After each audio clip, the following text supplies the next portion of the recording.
good morning, good afternoon, or good evening to you, you thirsty bunch of beer drinkers, whenever and wherever you're tuning in from. Happy New Year to all of you from all of us here at Great Lakes Brewery. And happy Support Your Local Brewery January. That'll catch on, right? Welcome to Between Two Fermenters. We missed you. No, seriously, we did. While we love a good holiday season as much as the next person, enjoying some fresh craft beer with friends and family, it's good to be back sharing stories of people that make this industry so great. The team at GLB is back too, recharged, refreshed, and ready to tackle 2025 head on. Lots of beer in the works. We're playing around with our hop pop drinks, and we've just erected a large covered tent, and heated, I must add, to our patio. The brew pub is back to wowing customers with 20 lines of GLB beer, and the kitchen continues to crank out mouth-watering dishes every day. Here at Between Two Fermenters, we've been busy putting together an awesome list of people for upcoming appearances on this show, and we're looking forward to the journey together with all of you. Now, before we continue on with today's episode, a quick show note. We were supposed to have Steve Bibo Palato and Chris Steiner from Third Moon Brewery on the show after whipping up a new collab beer together. But unfortunately, someone contracted the flu, which hasn't been fun for him. So that conversation and the collab beer has been postponed. Keep an eye on our social media channels for more info. But that being said, I found a fella to sit down with me at the last minute, a fella you've heard on the show before, Mr. Michael Lackey. Lackey, as he's known, made an appearance on the first ever episode of Between Two Fermenters way back in February 2024 on the episode The Stories We Could Tell. He was there alongside Peter Bulut, owner and president of GLB, and together, Lackey and Peter talked about their time in beer, the 37th year anniversary of GLB, and more. But we really didn't get into the nitty-gritty of Lackey's illustrious career. So we're going to do that today. We're going to try to do that today. We won't go back to the very beginning, that 1991 year, as the story has been told time and time again. Yes, he worked for beer in the beginning. Yes, his first job for the brewery was removing carpeting and tiles and scrubbing tanks. You've likely heard all about Lackey doing the jobs in the brewery, like packaging line, cellaring, draft maintenance, delivery driver, brewer, creator of names and recipes. So we won't jump into that so much today. We will jump around a bit, though, because that's what happens when two friends, two colleagues get together to bend elbows and talk shop. Now, enough of that drivel. Time to grab a fresh GLB, sit back, and enjoy the show. We'll be right back with Mike Lackey, Mr. GLB.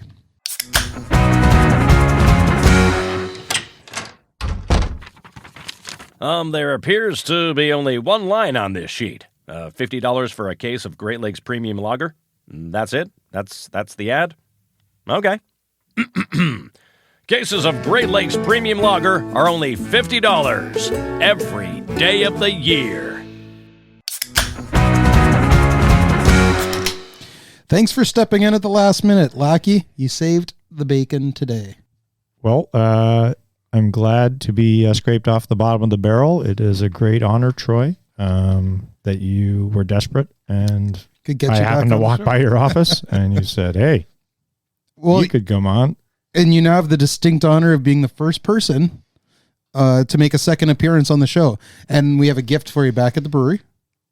Is it beer? It is. It's a pint. I'll pour you one later on. There's a beer in front of you. It's a fresh batch of Old Dusseldorf alt beer. For fans of the show, you know this is my favorite beer in our portfolio. Go ahead and crack that sucker open. There we go. I do thank you for giving me an excuse to have a beer at 1 o'clock in the afternoon. As you know, I'm a big fan of, but I do need an excuse. Oh, I got a question for you later on about that.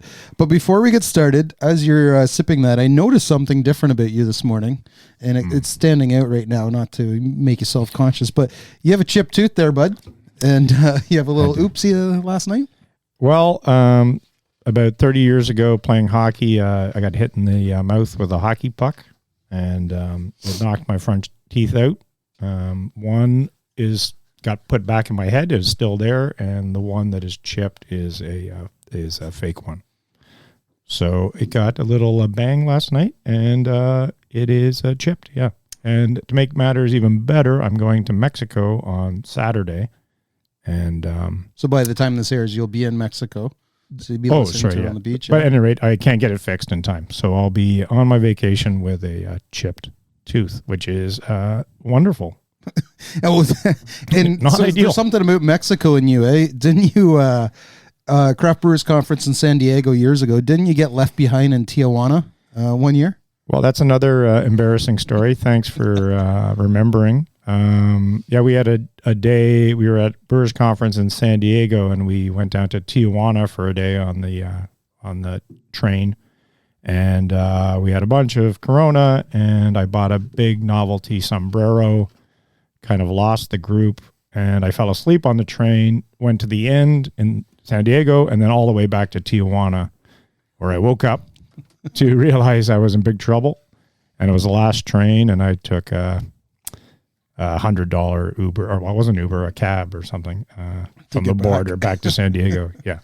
So that was quite an adventure, and I got my novelty sombrero back to the hotel room. Surprised you made it back sound. alive wearing a giant sombrero. I got some looks. It must have been. They've probably seen that before, though. Some idiot. Had a little too much to drink, bought a stupid sombrero, and passed out on the train, and went back and forth for about 4 hours. Since we're on the topic of Mexico, because why not? When I convinced you this morning to do the show, you said something about a recent trip you took to Mexico and how the beer scene really blew you away. Why don't you tell me about that? Because I don't know. I haven't heard that story yet. Yeah, so I went last year on a cycling trip. I'm going again this week. Have you taken the training wheels off yet? I have. It's 3-wheel. It's a three. Okay. It's a tricycle. Tricycle. Okay. Yeah. A tricycling trip. Okay. But no, yeah. So Mexican beer doesn't have the best reputation in the world. You know, it is what it is. But down there, they take it very seriously. It's very clean, crisp, and they're everywhere you go. They're very insistent that it is 0 degrees, ice cold, minus, like fridges will be -1, -2, just on the edge of freezing. And it's really the only beer you want when it's 30 degrees and sunny all the time. You don't want a Dusseldorf or an IPA. It just doesn't hit the palate right. So it really, I mean, I knew this, but that trip just made it reinforce to me how it's time and place. A beer is time and place. So an IPA can be great sometimes. An Imperial Stout can be good when it's -20, but when it's 30 degrees and sunny and you look for shade and just cold, crisp, clean beer. Crushable Mexican beers. So I just loved it. So the fraternity and sorority of, the brotherhood, they say, the sisterhood of brewers, when you go to Mexico, and are you visiting breweries and they're just opening the door to another brewer? Yeah, we went to a couple breweries, and it's always great when you say you're from a brewery in Canada. I brought some beers down to share, some Canuck, which is really kind of a great beer to share because it's one of our flagships, obviously, and has Canuck in the name. So people are very excited when they see that, and we always can share stories. It's a world apart, but we have the same issues and the same desires, and just enjoying beer. Did you learn anything from any of the Mexican brewers? No, not really. Yeah, no, but it's great to talk to them about their troubles and their like the state, how the rules work, and a lot of the problems I had with getting making beer. Like breweries would have distillery licenses because but you couldn't get a brewing license. It was easier to get distillery license in the state. Just the opposite in Ontario. The opposite, probably in most places. Yeah. But so they were making beer with a distillery license, and they got in trouble for it. But then eventually the government realized it was ridiculous, and they actually changed policy in that state. Okay, let's pivot back to Great Lakes because that's who we are and where we are. And you're the Brewing Operations Manager at the brewery. Such a fancy title. Can you describe your day-to-day responsibilities and what's a typical day look like for you? I haven't seen you play shinny that much anymore. You used to go from 11 to 1, But so what's a day-to-day look like for you as the Brewing Operations Manager? Yeah, it starts early, and it's just getting in, checking with all departments, brewing, cellaring, packaging, and making sure everything's moving smoothly. Often it's not, and just trying to help and speaking to all those departments, speaking to maintenance, and making sure that the day moves smoothly. And you say sometimes it's not moving so nicely in the morning? There's a lot of moving parts down there and a lot of machines, and yeah, often there's an issue that we have a great team, so most of the issues are dealt with immediately, but sometimes not, and sometimes decisions need to be made, and so people will come to me for so as we're recording this, so we had to cut away. You took a phone call from an employee. You forgot to turn your ringer off, by the way. And so you took a call, and so from day to day, what was that call about? It was just about transition from packaging one beer to the next. We have a few protocols we go through if we're changing beer with different yeasts, different styles, different colors. So it was just a question that a beer that we normally don't do, what would we do between packaging those two? So. And what beer is that? Because it's going to be can conditioned, right? It's a can conditioned fruit beer, PDA.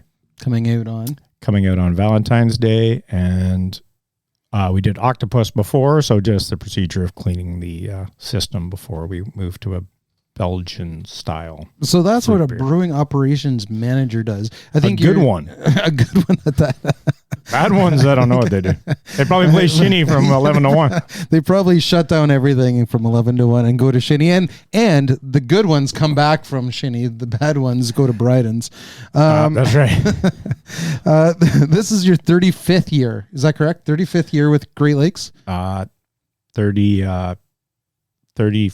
year? 34th? You're in your 35th year now with 2025, which is incredibly impressive in this day and age, and no one sticks around in the same company for so long anymore. What is it, and why is it that you've stayed at GLB for all these years? Just fun, Troy. That's why I got into it in the first place, and it has remained. I mean, there's been all kinds of challenges, like everything in life, but it has remained fun, and I have fun every day, and the people that I work with, I have fun with.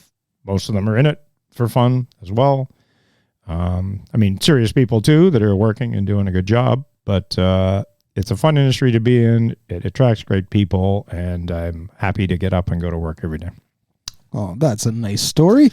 I asked you about this before in the first episode of Between Two Fermenters, but maybe you can go into it a bit more detail than the last time.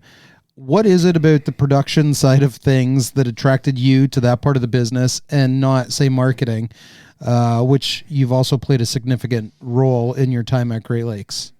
Yeah, I like working. I like, getting my hands dirty, being up early. And I loved brewing when I first started doing it in my early 20s, being at the brewery at 5 a.m. and being by yourself and, producing something and then drinking that beer, 3 weeks down the road, 4 weeks down the road was just, I found it so satisfying. And so every morning when you're mashing in and you're having a coffee or a tea and the smell of the beer, and then at the end of the day, enjoying that beer. On the way over here, I walked through the brew house and they must have just thrown hops into the whirlpool. Like, I don't know what we were brewing today, but a shit ton of hops. The aroma was just overpowering in a good way. But I can see when you walk in on a winter morning when it's really cold outside and you've just mashed in, that smell, if you don't work at a brewery, it's really hard to tell people what it's like, but it never leaves your memory. It's just amazing. Yeah. But I just want to touch on the marketing thing because you played such a huge part in naming a lot of the beers and the write-ups on a lot of beers, the recipe development, but also having ideas on, now that we've produced it, we've packaged it, it's got this name and this look and this vibe, how we sell it. So you've played a crucial role over the years of doing a little bit of everything when it comes from conceiving the recipe to the rollout of the actual beer. Why do you tend to get involved with that when you're the brewing operations manager? I think it's just part of the whole process. If you have a vision for something, it starts with a recipe maybe, and then it starts with a style, then a recipe, and then how you construct that recipe to meet what you envisioned for a beer. And then just naturally, if it flows, you find a name maybe and a look, and that kind of suits everything. I mean, that's the best way to do it, as opposed to being kind of here's a beer, and then maybe a marketing person tries to interpret what that is. So I found that the best ones, the best beers, the best marketing are kind of with a vision right from the start, and they kind of come all as one package. And so I can't imagine too many other brewery operations managers or brewmasters or head brewers getting so involved in the second half of the beer, so the marketing and the selling of it. So again, just why is that something you continuously get involved in? And do you think it's been just there was not enough staff back in the days, and so you were obligated to do that, and it's just been a progression, or is that something you always just wanted to do? Well, definitely something I wanted to do, but I would think that most brewers want to do that, but they probably don't have the opportunity. I think that at Great Lakes, things are pretty fluid. As you know, Peter's a pretty laid-back owner, and he's been happy to allow that to happen. So it kind of happened, or definitely happened organically at Great Lakes. It was just something that everybody agreed we were a good team. There wasn't anybody sticking their puffing their chest out saying, "Oh no, that's a marketing decision."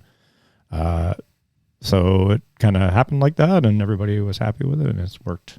And do you think it's been beneficial to our growth over the years to have more of a team approach than just a definitely yeah definitely, and marketing working hand in hand with brewing has been huge for us, and not every brewery has it. And for the size of brewery that we are, and people think we're a lot larger. They've heard on this show me talk about that people consider Great Lakes one of the bigger breweries in the province, when we are in fact not even we're close to the bottom half of the top 10. But we have two people that's their day-to-day is artwork and marketing. So I think having more of a team approach allows more voices at the table, but allows more people to help build that brand or those brands. Definitely. When you walk around the brewery, which you tend to do, and steal snacks off people's desks and have 4 lunches before breakfast. I'm a very active guy, Troy. I burn a lot of calories, and I need that. Yes, good for you. When you talk about beer around the brewery, though, the passion for freshness and quality are two of the things that our colleagues say that you consistently pontificate in a good way. We don't stockpile beer, and we don't cut corners when it comes to production. Kind of an obvious answer coming up, I think, but why is that so important to you as the leader of the production team and a key figure at Great Lakes? Well, yeah, I think it's one of the key jobs of brewing. I think a drive for sales and marketing and ownership is sell more, which is obviously you have to do too.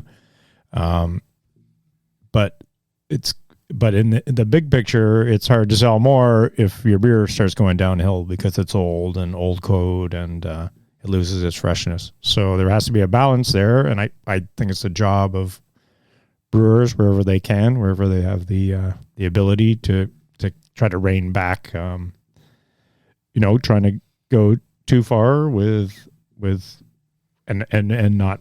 The most important thing has to be the freshness first, and I think that's been one of our great advantages we've had over the years, and why people one of the biggest reasons why people love GLB, because they'll go to your LCBO and the beer is just usually fresher. So and it's hard, like it's not easy to do that. It's not easy again, for the scale that we are, to be able to say, okay, you can get a beer packaged today that's going to be on a shelf and say Thunder Bay in a week or downtown Toronto in 2 days. But talk about, so freshness comes first and then quality. We've dumped a lot of beers over the years.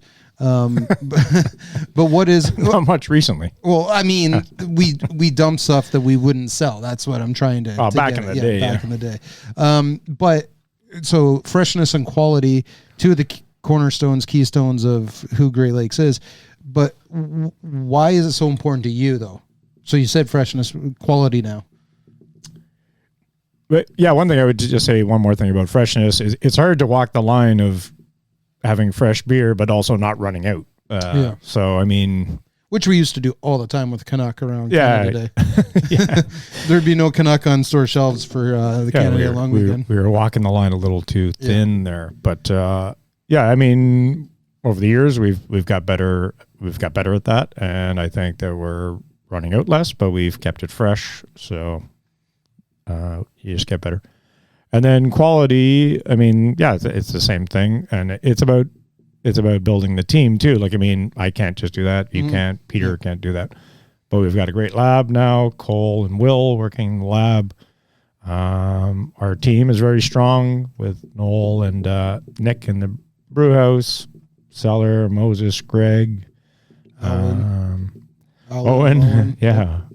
And packaging too, just very strong team. So it was about, I think, over the last decade, it's been about building a great team. Yeah, and going back to those, instead of silos, everyone's really talking to each other. The communication has gotten a lot better over the years, so that everyone's rowing the same direction to ensure freshness, and that the salespeople know how we hone in on the fresh GLB, so get the product out as fast as possible, but also keep an eye on the date codes and quality, consistently trying our beers when they're out in market. In the past, you've talked about Three Floyds as the brewery that really inspired you a change in your brewing philosophy. So I don't want to go back to the 1991s and all through those dark years of Great Lakes where burning beer and just lager floggers. But it was around 2008, 9, 10, around that. I'll let you answer that. But you tried some beer from Three Floyds. It changed your brewing philosophy in the direction so many years ago. And by doing so, it altered the history of GLB from, like I said, a predominant lager production brewery to what we are today. Do you ever, and I don't think you are this type of person, but do you ever look back and think about that how trying beers from one brewery altered the path that Great Lakes was on and created so much change for not only Great Lakes, but the Ontario industry? I think about that all the time. Yeah. I think that specifically 2008, we went to San Diego for a brewers conference, and there was 8 people from Canada there. Yeah. 8 people. And I think we had 4. Maybe it was 8 people from Ontario. I mean, now there's hundreds, right? Yeah. But there was 4 from GLB. Mm-hmm. So, and just the message that they were delivering in California at that time, Southern California, was something I'd never heard, to be honest. And it struck me as their beer scene was just so different, and their beer was so different, and it just seemed like the obvious thing to do, and such an opportunity, because there was no one else. There's not many people from Canada, and certainly not Ontario there even. So trying the beer down there from Stone Brewery and Pizza Port, and then getting back and being excited to get back to the States, going to Bell's Brewery and Three Floyds, and Fatheads, Dark Horse, Fatheads in Cleveland, and just trying their beer was just it. All that beer blew my mind, and was very eager to get back to the brewery and start making it on our little pilot system, and then very shortly after doing it on the big system into Tank 10.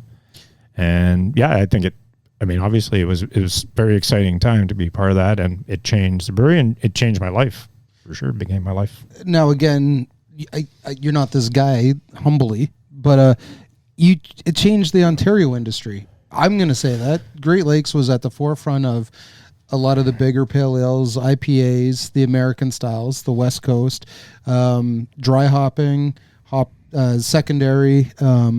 So do you ever think about how those beers changed the course of Ontario beer history? Well, yeah, but I mean, I wouldn't take credit for that. I mean, we were just there and saw it. We were. I mean, not that we haven't had any innovation, but a lot of it was doing what they were doing in the U.S. And I mean, that was going to happen anyway. So there wouldn't be. I mean, we try for innovation too, and I'm proud of some of the innovation we've had at GLB. But and I guess that's part of it. But that was R&D, rip off and duplicate a lot of the early stuff. Well, for sure. And I think to your credit too, knowing you and working with you as long as I haven't knew you before I started working with Great Lakes, but you share a lot of information. You collab a lot. You do a lot of collaborations. You back in the days when the whirlpools were introduced to Ontario breweries, for the most part, you were telling other IPA producers that this is what we do to get, a lot of flavor, a lot of aromatics, but no bitterness. And so, you're paying it forward a little bit, or you have in the past. Which takes us to the years 2000 to 2019, the heydays of Ontario craft.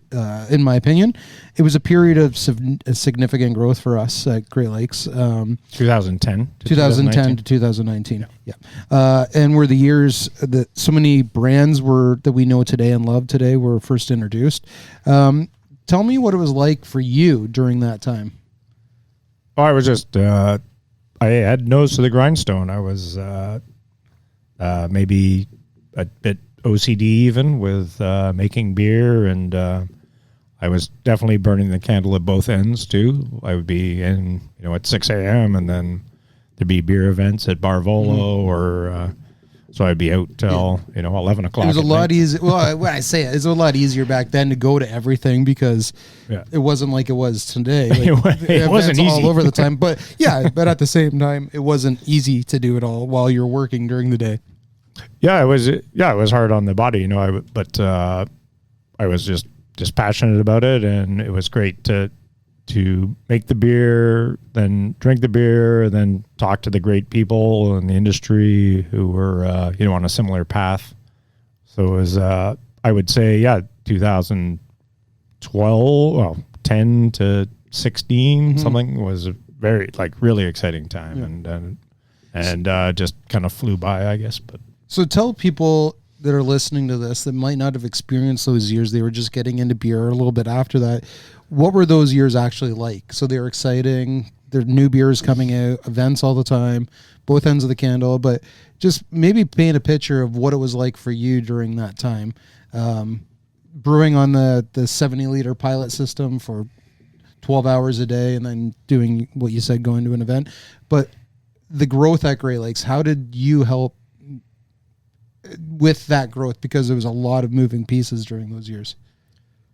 Yeah, it was just kind of transitioning my role, I think, and realizing just upscaling beer, which was always a challenge too, doing a beer on a different brew system, a different size. So that was a new challenge, like a new recipe. But then, working with you, David Beeman in sales, and, and Peter, of course, and other people. And it just, like I said earlier, most people or everybody is really passionate about it too. So it makes it pretty easy makes it a lot easier to move forward and share ideas and get a new direction and a new vision. Some of the brands that we introduced during that time, and a lot of them were your creations and your names. I get team names, team creations. Don't want to get in trouble with you here, but we had Octopus Wants to Fight IPA, Canuck Pale Ale, Pompous Ass, Thrust and IPA, Karma Citra, Robo Hop, Harry Porter, Audrey Hopburn. Some names that today we wouldn't do and looks that we wouldn't do because we'd get cease and desist. It's pretty rampant in the industry right now. But what were some of your favorite brands that you introduced during those years? All the ones I just mentioned, you can't remember. Yeah, I don't know. Yeah, all the ones you just mentioned. Sure. I was hoping for something bigger. Okay. Yeah. Well, okay. Well, let's go back to 2016. I was burning the candle at both ends. I didn't know what the hell I was doing. Oh, I can remember you drinking like Belgian beers back then. Yeah. No, it's just Great Lakes, Sunnyside. Quads. Let's have another quad. What the hell? We got to work at 6 a.m. Let's go over to Cass Enright's ridiculous. house and just Oh, drink, yeah, that sounds like a good Speedway idea. Stout. And then, I got a brew tomorrow, but what the fuck? So in 2016, so maybe I'll get the juices churning here with this one. Okay. 2016, I interviewed you for the Great Lakes blog, asking you just a couple questions for customers to get to know who you were. So provide your full name and position, Mike Lackey. So that hasn't changed, so that's good. But No. in 2016, your favorite Great Lakes beer, you named Canuck Pale Ale. Would you say that's the same, or has it changed? It's definitely changed. I don't have a favorite. It changes all the time now. And Changes it probably with each did back release, then. or? It changes with season and kind of what's fresh. I would say right now it's the Fruit Shop and has been great, and the Czech Pills I've been drinking. This Dusseldorf is the first time I've tried this batch is out of this world, and I'm actually looking forward to having a unicorn next, which I haven't had too much of that batch either, but the brew team is really proud of the unicorn as well. Now, you mentioned that your favorite non-GLB beer at that time was Saison DuPont. Would you say that's the case today? That is definitely not the case. My favorite, and especially that I'm going to Mexico in a few days, is Dos Equis. Oh, really? That's your favorite non-GLB beer? Well, yeah, right now. Right now. Okay. Well, when I'm in Mexico in 3 days, it will be I'm gonna enjoy it. Okay. Trust me. In 2016, your favorite Tank 10 beer from Great Lakes was Thrust, an IPA.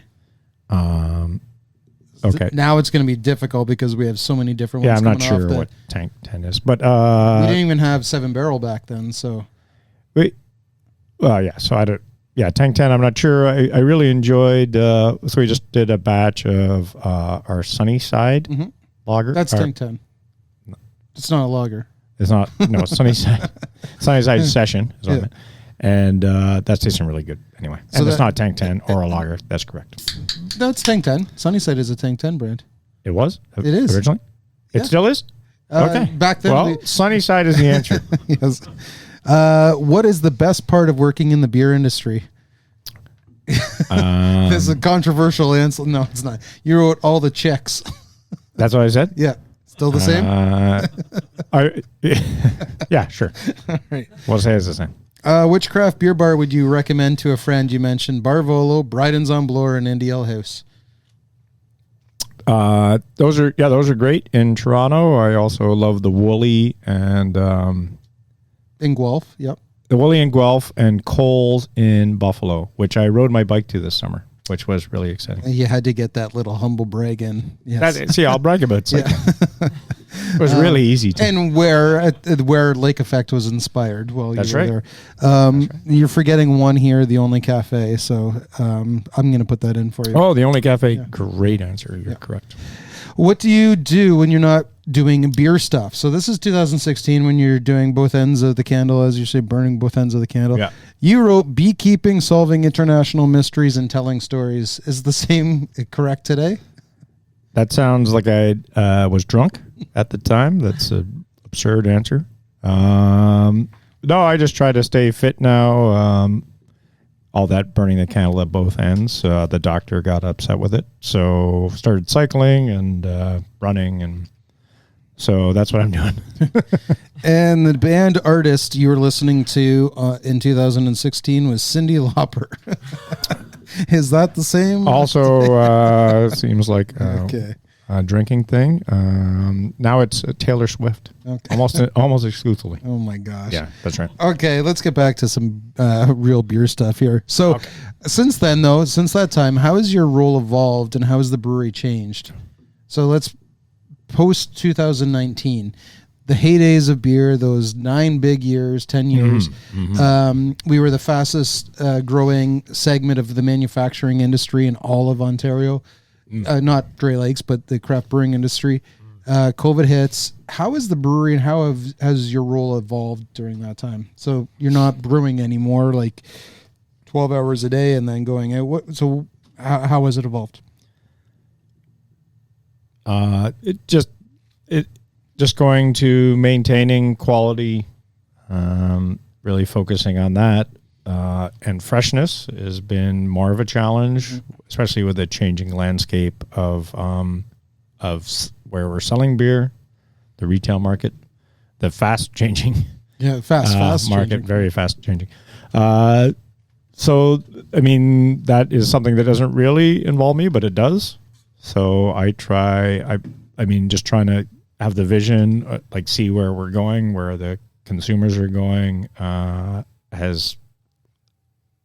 feel like that's a big part of what we're You're trying to doing do. now. I'm trying to do, trying to help with. It's like a big puzzle piece, right? Because you want a bunch of beer to get out the door right away, but you also want to ensure it's fresh. So you got to know when to brew it. You got to know the turn times on it. You have to know, work out the scheduling of the packaging, and then making sure that gets on a truck to our distributors to get out to the stores. So a lot of pieces. There's a lot of moving parts, and if you're in the middle, like kind of my position is, it really I'm going from both sides and talking to a lot of people, and also trying to just get a feel for what the market is doing, as we all are. But as rules change quickly, that's really accelerating it. The pandemic certainly changed the way people are buying beer. Some of the direction that the government has given for how much alcohol to drink during a week has changed stuff. Well, the government hasn't. that. That's not a government decision. The government has not said that this. Who said that? Who is it? I'm going to go find that person. And, so it's a CCSA. It's a Canadian Center of Controlled Substance something, and with funding from Health Canada, but the federal government has not endorsed it. They have not. But there's health departments across this country that have adopted the 2-drink limit, which is absurd. I agree. You and I have had you and I have had our and cheers to the Unicorn Ale. Cheers to doing our weekly allotment. Yes, right now. So we've hit our allotment. So you're done for the week. Well, I'm going to be in Mexico, and I'm going to go over this week, but I'll make up for it because I won't drink. Yes, you will. Yeah, we'll have a couple new beers coming out. We've already touched on your Mexico trip, and you just mentioned it again. I don't know how many times you're going to try to find a way to mention that you're going to Mexico. I'm pretty excited about it. I can tell. Troy, I got one more day at work, and then I'm in Mexico. But I want to take it back to the Czech Republic. So the last time we talked, that was last time we talked for the podcast, I was back in February. Right after that, not long after that, you went to the Czech Republic with a bunch of other breweries from North America, and you came back full of piss and vinegar, and you were very excited. It was, for me, it was really cool to see you so energized again, talking about beer. It's always awesome when you have brewers and senior leaders that are so excited about what's next after experiencing something like that. So what was that trip like? Because I'm jealous. I'm not going to lie. Well, you should be, because it was incredible. Like the trip was just undescribable how incredible it was. Well, tell me about it. I'd rather not. No, just joking. No, yeah, it was 7 days, and it was speaking of bringing the candle at both ends, it was on a bus at 7 a.m. every morning, and it was going to different breweries, suppliers, glass makers, everything that really had to do with everything with Czech beer, the whole industry, maltsters, hops. So it was from 7 a.m. and then we'd get to the hotel at 6 p.m. You'd have 20 minutes to put your bag in the room and then go out for dinner and drink beer till midnight. That was 7 days of that, and then do it again. So it was extremely challenging. The only kind of downtime was on the bus. We spent a lot of time on the bus. but it was with such a great group of brewers that I knew, and obviously a lot I didn't know before the trip as well, because there was 25, 30 of us. But the talk on the bus and the all the things we saw, and drinking in the cellars of Pilsner Urquell and Czechvar, Budvar, was completely priceless. So it was very, very inspiring. The Czech people are very passionate about their beer. They drink more than 2 per week, right? Yeah. I mean, I've been to Germany a bunch of times, and they're very, very passionate about their beer, but Czech is a little different and kind of next level. So it was incredibly inspiring. So that's why I was so jacked to come back and get at it. You and I were in London, Ontario before the holidays with Milos, drinking the Lipa 12, and a couple of the Czech, his friends from the Czech Republic were there. And great guys. And they went on about the Germans. The Germans don't know much about beer. We drink beer in Czech. So just to touch on, you better be careful. I know. Bad-mouthing Germans. Yeah, I'm not going to badmouth Germans. They better. No, be. Yeah, they better be. Can you remember the moment when you first experienced that first beer that someone handed you on that trip, that you were like, "Holy shit, this is different than what we getting in Ontario or Canada"?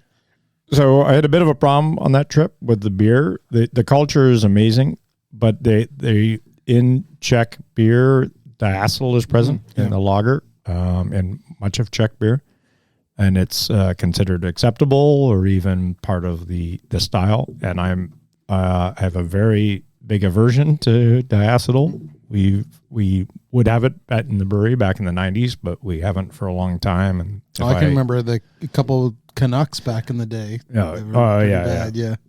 But I mean, if I smell it down the street now, I know the smell of diacetyl. So I had trouble.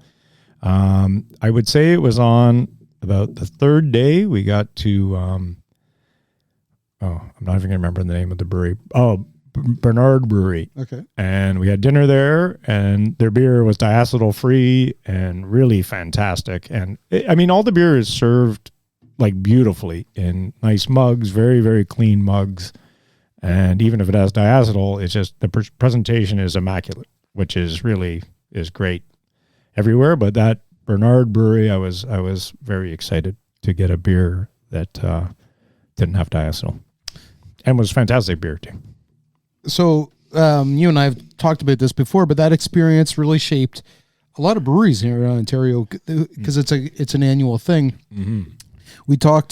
Bim was on the show a couple months ago, and he talked about, the light bulb went off over his head when he was in Pilsner Urquell, and he's got the barrels now, and he's done collabs with Czechvar. Matt at Tooth and Nail was on that junket before, and Vim and Vigor, and all the beers that he does. Our friend Milos in London, I don't know, he just shows up. He just happens to be there, but he's really turned his place into a Czech spot. He is Czech, but during your trip, and when you came back, what did it do that for Great Lakes? Spot, Milos. That phony spot, he's Milos. Put on that phony Czech crap. Yeah.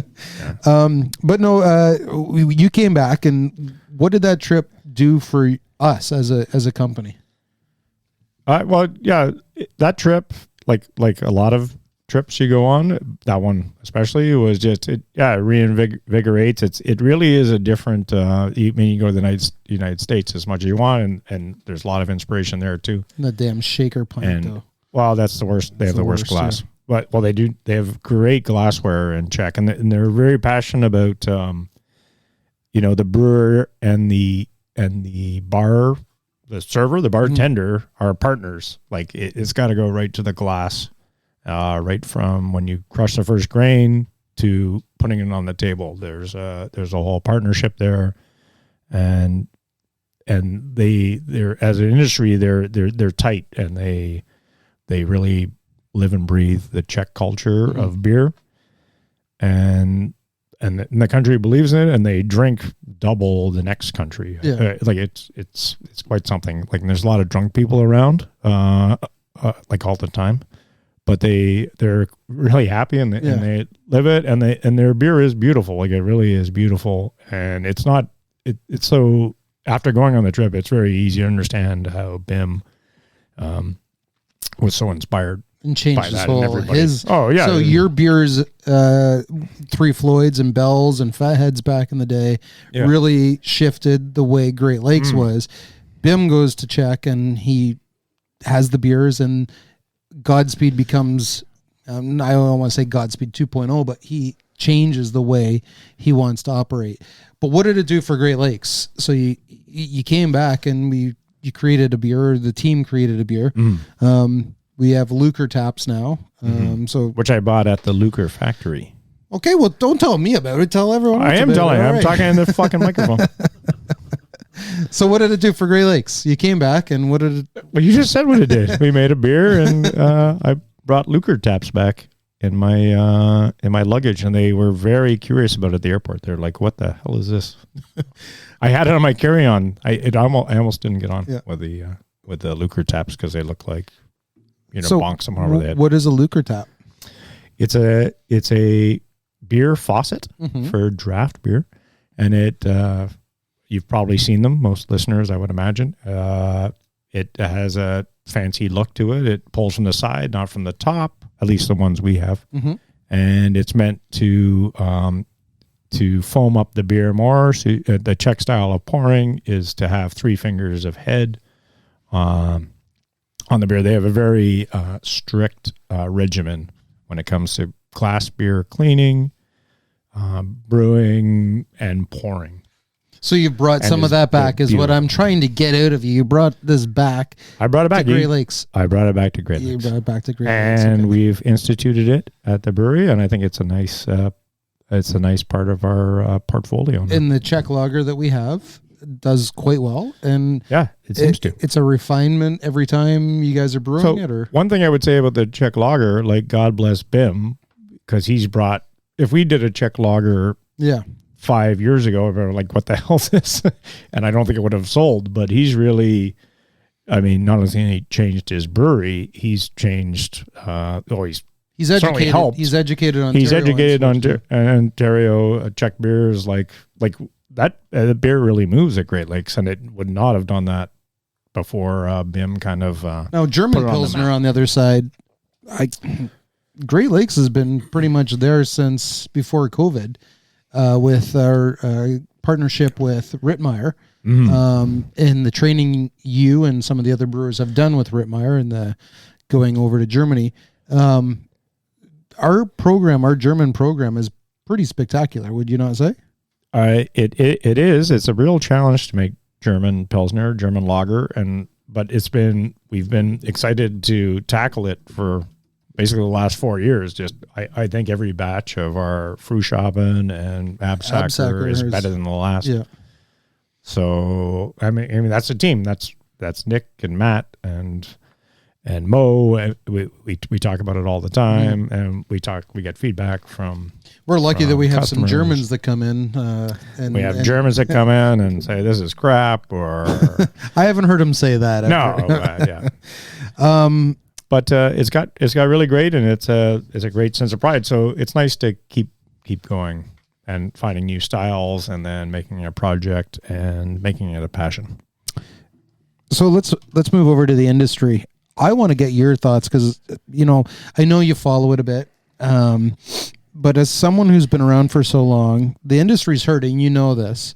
You're going to hear in my around the industry more places shutting down or for sale. What's your take on the industry today in Ontario? Let's go with Ontario. I would say that it probably got to a point where it was oversaturated. I mean, for sure it was.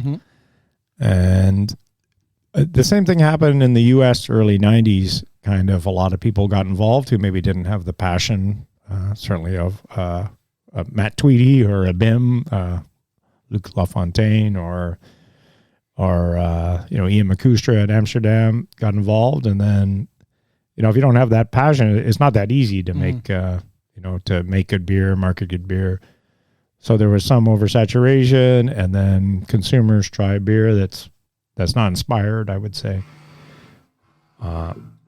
It's just my alarm to say have another drink. Okay, I will. Thank you. Are you being serious? Mm-hmm. Oh, well, that's a smart. It was phone. actually Wayne Pogson, one of our.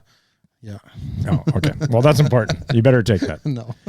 Any rate, that's why I think it gets oversaturated and a lot of uninspired production, I would say, to make a buck from maybe investors who shouldn't be there, and so there's a pullback now, and hopefully there's a correction, and if you stay the course and you keep making beer with passion and do you think that's all integrity? It takes, though? Yeah. Well, that's what we're going to do. As a hopefully, I think value plays a huge part into it too. I think craft has almost priced themselves out of the category for sure. Well, you know that any meeting where someone says maybe we should raise prices, I'm like, I think that's a big advantage for us. Like, I mean, I know our costs are going up, so you have to at some point, obviously, but it is a big value. To have value is a big advantage as well. There's a pretty good manager who's trying to keep the overall cost, kind of flat, so that our beer can. Who's that? I'm not going to say his name. Yes, Gabe. Okay. Red's manager. That's a good one. For those that don't know, that he's our one of our drivers. You continue to be a big proponent of working with other breweries on collaboration beers. And then this goes back to the industry, not Great Lakes, but why is it so important? One, for the brewery, but two, for the overall industry.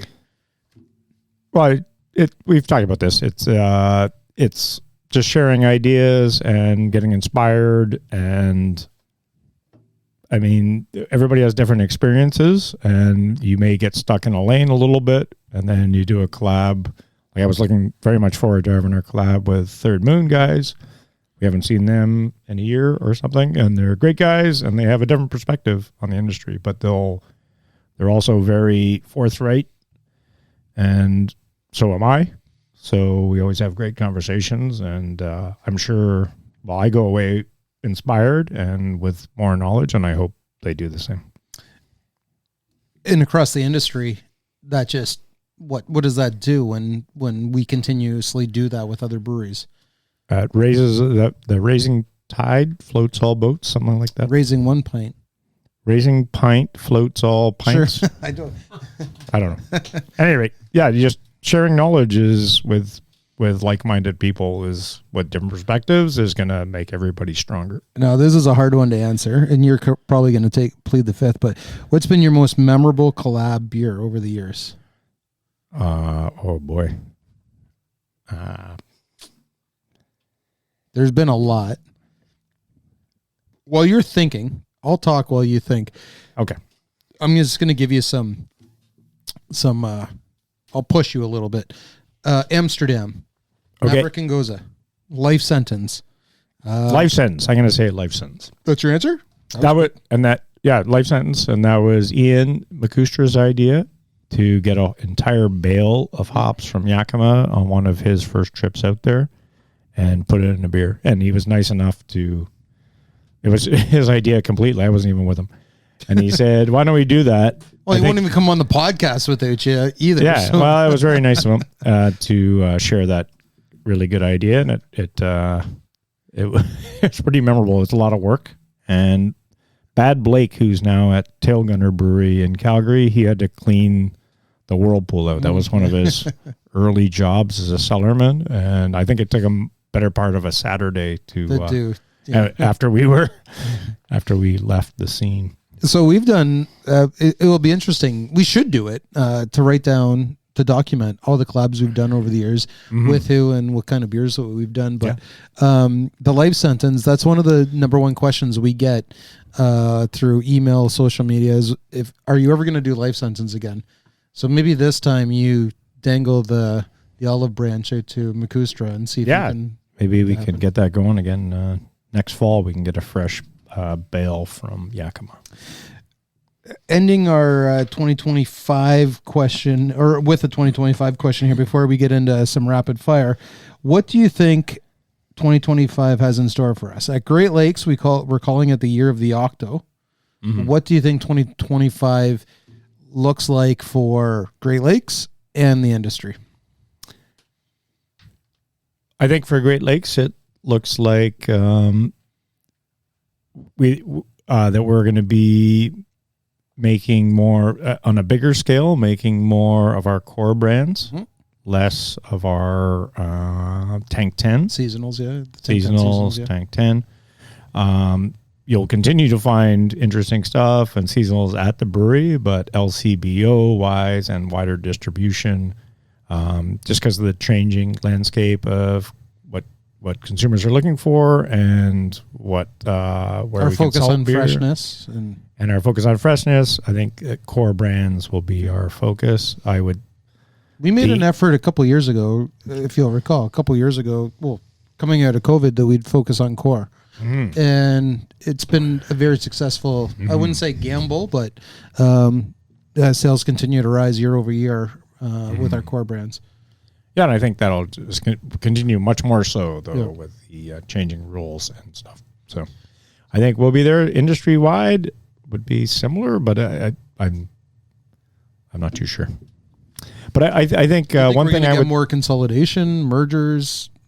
I would think it would keep going along that way. But I think one thing that is important to me, and I think that we're focused on, I hope as a team, I think we are, is, a lot of breweries are focusing on other things, RTDs, stuff like that. We're sticking to beer. And amen. It's good to hear you and say just do beer. So. Oh, good. Because people are going to... That's what we are, right? We're a brewery. Well, that's what I know what to do. I don't know how to... So again, Godspeed's just they're a small brewery here in Ontario. They have some good distribution in different countries and stuff, but they, dry January, they come out with a line saying, you're going to see a lot of non-elk beers being offered. You're going to see a lot of, we're going dry. Here at Godspeed, we know how to do one thing. Yeah. Brew great beer. That's, if you're ready for us, if you want it, come visit us. And that's what Great Lakes is all about. So amen to that. We're stealing that. We're stealing their line. Yeah. All right. Yeah, we came up with it. We came up with it. They just stole it. They copied us? Who did that? The next thing you know, they're going to come out with Happy Support Your Local Brewery January campaign. Oh, yeah.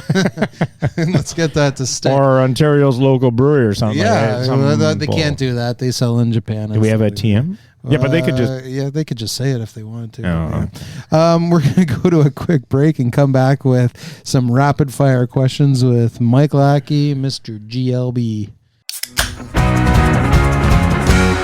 At Bossa Nova, we have more than 400 products you won't find at the LCBO. Our craft beer comes from local faves and legendary producers like Driefonteinen, Bruton, and Hitachino. Our wines are the ones sommeliers bring into better restaurants, rarely available to take home. We have Basque cider, Normandy cider, Italian, Californian, as well as the finest from Ontario. Next door, relax and enjoy our outstanding selection in the newly opened Bar Bossa Nova. Bossa Nova, in Roncesvalles Village. We've got a lot of stuff you're gonna love. I wasn't counted in properly, but we're back with rapid fire questions. I can't wait for this. It's my favorite thing. It's going to take me a while. There's going to be non-rapid. Fire. I suck at rapid fire because you'll say an answer, a guest will say an answer, and then I just riff on that for a while. Okay. Well, I'm just going to say total bullshit probably. So. Okay, sounds good. What beer have you been enjoying recently, other than Great Lakes? Unicorn. Other than Great Lakes. Oh boy. I'm going to go with Saki's, which is not recently, but it's going to be soon. Okay. Name your celebrity doppelganger. Celebrity doppelganger? What does that mean? Who looks like you? Celebrity. Brad Pitt, probably, or David Beckham. Whoever's really good looking. Yeah, okay. I was going to say Dave the Hammer Schultz, but whatever. Oh, yeah, that's pretty good. Max Domi. Max Domi with the tooth now, right? Yeah, okay. Tooth, yeah. That's a tooth joke. Name a person or brewery in this industry that continues to or has inspired you. A person, not a brewery. Or no, I already said brewery, but I'm going to take that away. Name a person, because you've already talked about some of the breweries. Name a person in the industry that has or continues to inspire you. Just off the top of my head, we've been talking a lot about Luke today. I'll just stick with Luke LaFontaine, because if that's their message, we just make beer, that's fantastic. Yep. And he's a very passionate guy, and I look up to him a lot. Best time and place for a beer. It wasn't really funny. Well, best time and place. That's undefinable. I was going to go, I thought you would say after shinny or after hockey. Sure. After a bike ride is great. Oh, after a bike is changed from hockey. Yeah, I lost my teeth playing hockey. Less teeth lost cycling so far. Favorite brewery you've ever toured? Toured Bell's Brewery in Kalamazoo. Beautiful. It's beautiful brewery, great people, great beer. You know what I love Very most about inspiring that is beer. all piped in. Like you could literally eat off the floor in their cellar. They have no squeegees because they have dehumidifiers so strong that there's a puddle just disappears. They don't even need. There's no squeegees. There's no mold. It is really and one of the best brewery tours that they offer. Also, great tour. Yeah, and great beer. They're probably my favorite brewery. If you could after GLB. If you could only drink one beer for the rest of your life, what would it be? One beer. If you say Dos Equis, we're done. Really? You can fire me like on the spot? Like that's it? Yeah. Or just make a Peter will be like, yeah, he's gone. One beer for the rest of my life. I'm drinking Dos Evos. Dos Evos. That's right. Nice. That's right. From GLB. I love that beer. Favorite place to grab a beer in Canada? Whoa, Canada. Bryden's. It's at Jane and Bloor. Never heard of it. It's not bad. Yeah. Yeah. How early is too early for a beer? Well, in your line of work, it could be. There's no answer. If you could have a beer with just one person in the whole world, dead or alive, famous or not, who would you choose? Angus Young. Why? He's a funny guy. Angus Young.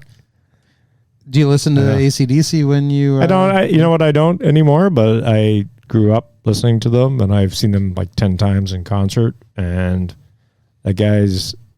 He's just rock and roll. I don't know. He'd be fun to have a beer with. Probably not, actually. He'd probably be... He probably can't hear. He's probably deaf.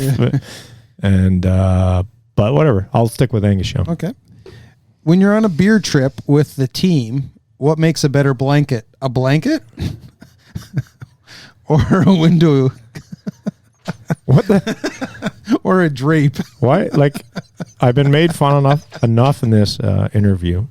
Where would you rather sleep? A couch? You know who's responsible for that? And I hope he's listening. Is Barry Pletch stole my bedroom, and I grabbed a sheet out of the closet, but it was a drape, and I slept on a goddamn floor in Nashville.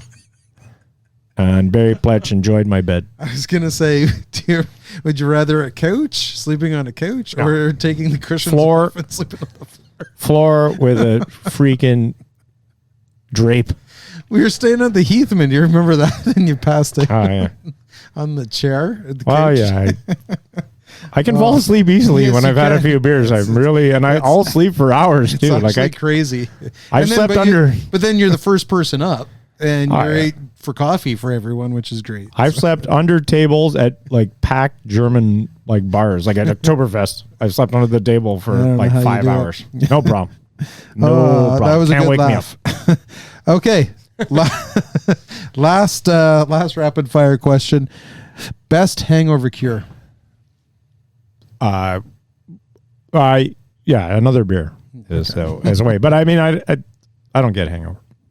Really? Anymore. Nah, I don't get hangovers anymore. You're one of the Seinfeld guys that haven't got sick in a long, long time too. Yeah, right? I don't get sick either. No sick and no hangovers. I mean, I used to get hungover, and I would just drink more beer. Well, that's it. I think considering that we put the show together like 2 hours before we sat down, we put a pretty good show together for the listeners at the last minute. Don't you think so? I think it was the best show you've had. I think it was one of the longer shows too, but hey, you know what? When we're having fun, we're having fun. In all seriousness, thanks for taking the time and telling your story again, but this time in a little bit more detail and in that humble, Lackey way. I've said it before and I'll say it again to you. It's been a privilege. It's been a privilege, man. It's been a privilege to work alongside you all these years, and I appreciate the chance to hear your stories all the time, your thoughts, and just a big thank you. Now, let me wrap up some things here, and then we'll head back to the brewery for a fresh brew shopping pills. I'm going to have a Dusseldorf. Is it on tap? It's on tap. Yes, Woo-hoo. we made sure it was on tap. Okay. Thanks for coming, Lackey. Cheers. Thank you. Thanks, Troy. Thanks, Mike.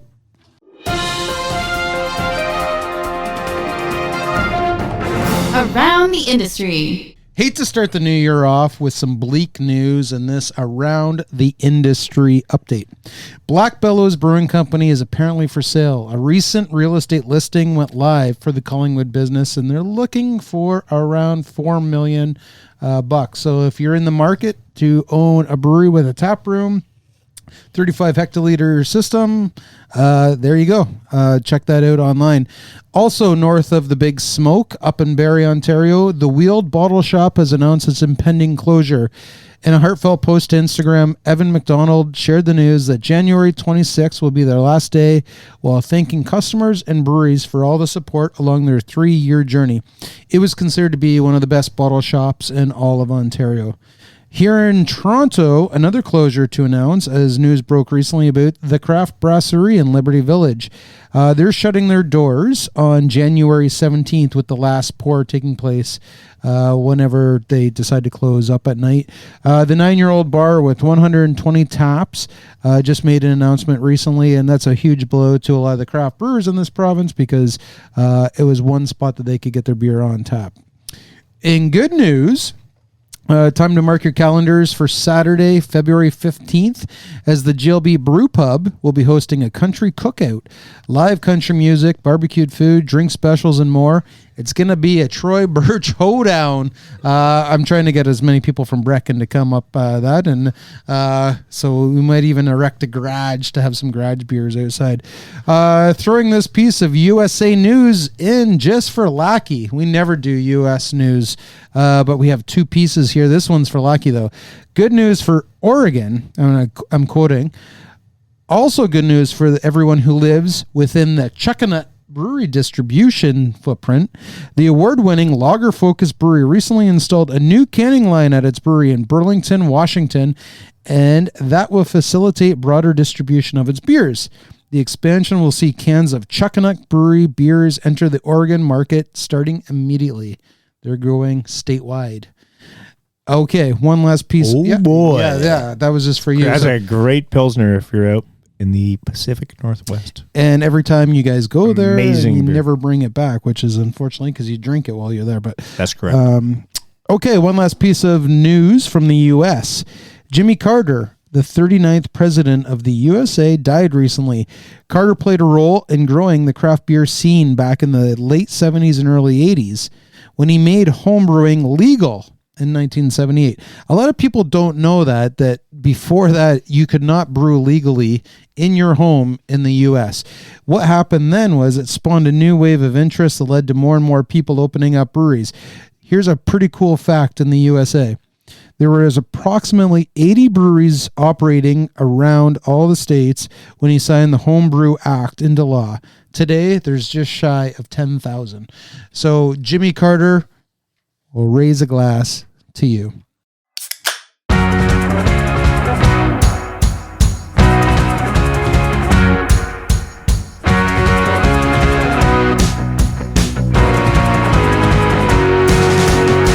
And that's it. That's all, folks. Episode 26 with Mike Lackey. Mr. GLB has moved from the mash tun to the fermenters. Today's episode was fueled by cans of Old Dusseldorf Alt Beer and Unicorn Ale, which is can condition using whole leaf hops. It's a throwback to Sierra Nevada, if you will. Sierra Nevada Pale Ale. That's There we right, go. John. Great inspiration. Yeah, and both those beers are available at Great Lakes Brewery online retail store and at both the brewery shop and the brew pub shop. You can visit the brewery at 30 Queen Elizabeth Boulevard in Etobicoke or grab some delicious eats and fresh pours at our brew pub at 11 Lower Jarvis Street in Toronto. If you have any content you'd love to hear us discuss on the show, guest ideas, or just want to tell us what you're drinking, drop us a line at podcast@greatlakesbeer.com. Until next time, please remember to keep tipping your glass of fresh GLB in the right direction. Supporting local never tasted so good. To learn more about what's happening at Great Lakes Brewery, visit greatlakesbeer.com and subscribe to our weekly newsletter or follow Great Lakes Beer on your favorite social media platforms.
Sean? Hey, Mike, how's it going? Good.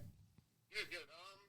Between the Octo and PDA, like, we're set up to do that now. Should I do, like, an extra rinse or anything like that? Yeah, that'd be good, actually, Sean. Yeah, I was going to suggest that. Just do a cold water flush.